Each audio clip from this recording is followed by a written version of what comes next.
নমস্কার বন্ধুরা, champion trophy কি পাকিস্তানে হবে নাকি হাইব্রিড মডেলে চলে যাবে? কারণ যেসব নিউজ দেখছি, পাকিস্তানে এখনও করাচি স্টেডিয়াম, লাহোর স্টেডিয়াম এখনও পুরোপুরি ঠিক হয়নি।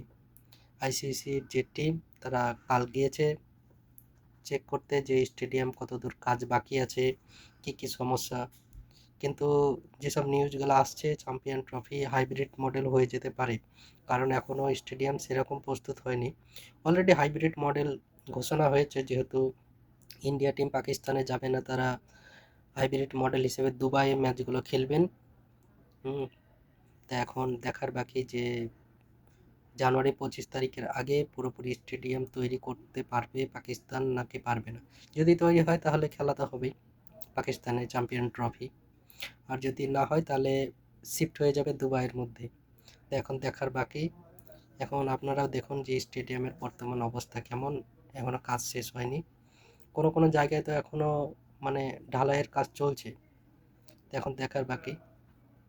আপনারাই কমেন্টে জানান, চ্যাম্পিয়ন ট্রফি কি পাকিস্তানে হবে নাকি হাইব্রিড মডেল হিসেবে দুবাই চলে যাবে। তো আজকের জন্য এইটুকুই।